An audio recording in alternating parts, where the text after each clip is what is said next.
मेरा नाम प्रिया है। उम्र 29 साल। मेरी शादी को 6 साल हो चुके हैं। मेरा पति अजय दिल्ली में एक मल्टीनेशनल कंपनी में प्रोजेक्ट लीड हैं। महीने में 15 से 20 दिन तो वो घर पर नहीं होते। विदेशी क्लाइंट्स के प्रोजेक्ट्स चलते रहते हैं। हम लोग नोएडा के एक अच्छे सोसाइटी में 3 BHK में रहते हैं। घर में बस 3 लोग, मैं, अजय और उनका छोटा भाई अर्नव। अर्नव की उम्र 26 साल। अभी हाल ही में उसने MCA पूरा किया और अजय ने ही उसे अपनी कंपनी में जूनियर डेवलपर की जॉब दिलवा दी। अर्नव हमारे साथ ही रहता है। अर्नव बहुत मिलनसार और केयरिंग लड़का है। लंबा, गोरा, जिम करता है, हमेशा अच्छे दुलेरे कपड़े पहनता है। जब अजय बाहर होते हैं, अर्नव मेरा पूरा ख्याल रखता है। कभी मेरी पसंद की आइसक्रीम लाता, कभी रात को मेरे साथ नेटफ्लिक्स पर सीरियल देखता। मैं उसे अन्नू बुलाती हूँ। वो मुझे भाभी कहकर मजाक करता है। सब कुछ पिछले साल की सर्दियों से बदलने लगा। अजय को UK का एक बड़ा प्रोजेक्ट मिला था, 8 महीने का। जाने से पहले उसने अर्नव से कहा, भाई, प्रिया अकेली बोर हो जाती है, उसका पूरा ध्यान रखना। अर्नव ने मुस्कुराकर कहा, भैया टेंशन मत लो, भाभी को क्वीन ट्रीटमेंट मिलेगा। अजय के जाने के बाद घर में सिर्फ हम दोनों रह गए। पहले 10 से 12 दिन सब नॉर्मल था। सुबह अर्नव ऑफिस, शाम को आता, साथ डिनर, हल्की फुल्की बातें, सो जाते। लेकिन फिर एक रात बहुत ठंड पड़ गई। हीटर खराब था। मैं बेडरूम में कंबल ओढ़कर भी ठिठुर रही थी। अर्नव मेरे कमरे में आया, सिर्फ ट्रैक पैंट और T-शर्ट में। उसने कहा, भाभी, इतनी ठंड में कैसे सो पाओगी? मैंने कहा, कोई तरीका निकालेंगे। वो मुस्कुराया और बोला, पास में कोई गर्म बदन चाहिए ना। मैंने उसे घूरा।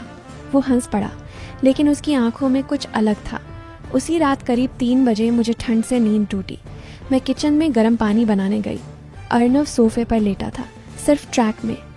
उसने आंखें खोली और धीरे से कहा, भाभी, मुझे भी एक कप दे दो। मैंने कप बढ़ाया। उसने लेते वक्त मेरी उंगलियां पकड़ ली। उसकी हथेली गर्म थी। मैंने हाथ छुड़ाया और कमरे में चली गई, लेकिन नींद नहीं आई। धीरे धीरे चीज़ें बदलने लगीं। हम रात को साथ फिल्में देखने लगे। कभी उसका हाथ मेरे कंधे पर टिक जाता, कभी पैर छू जाते।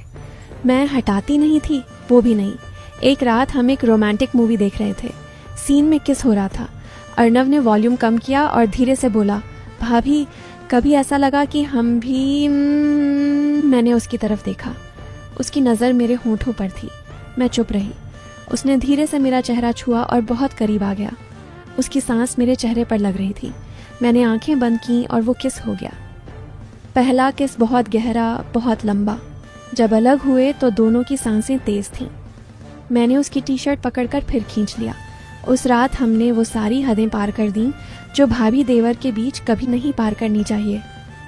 सुबह जब आंख खुली तो अर्नव मेरे पास था। मैं रोते हुए बोली, अन्नू, हमने बहुत बड़ी गलती कर दी। वो मुझे गले लगाकर बोला, भाभी, तो कॉलेज के दिनों से तुमसे प्यार करता था। भैया ने तुम्हें पाया। मैं चुप रहा। लेकिन अब मैं तुम्हें खो नहीं सकता। उस दिन से हमारा रिश्ता बदल गया। दिन में हम वही देवर भाभी थे। वो मुझे भाभी कहकर चिढ़ाता, मैं उसे डांटती। लेकिन रात को हम सिर्फ एक दूसरे के थे। वो मेरे लिए गुलाब लाता, मेरे बालों में लगाता। मैं उसके लिए उसकी फेवरेट डिश बनाती। कभी कभी ऑफिस से जल्दी आकर मुझे पीछे से हक करता। मैं हंस पड़ती। घर प्यार से भर गया था। 5 महीने ऐसे ही बीते। फिर अजय का मैसेज आया, प्रिया, प्रोजेक्ट खत्म, अगले हफ्ते घर आ रहा हूँ। मेरा दिल बैठ गया। मैंने अर्नव को बताया। वो चुप हो गया। रात को वो मेरे पास आया और बोला, भाभी, अब रुकना होगा, भैया आ रहे हैं। मैं रो पड़ी। बोली, अन्नू, मैं तुम्हारे बिना नहीं जी सकती।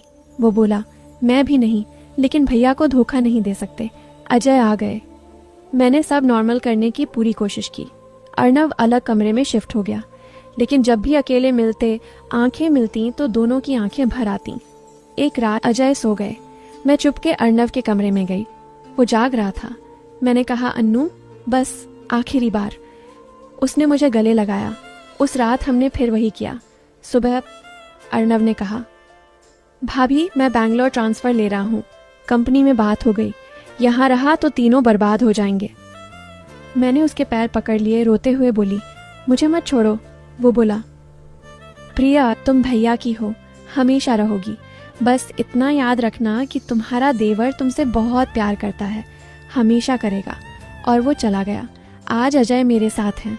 घर पहले जैसा है, लेकिन जब भी अकेली होती हूँ अर्नव की वो आइसक्रीम याद आती है, उसका गले लगाना याद आता है।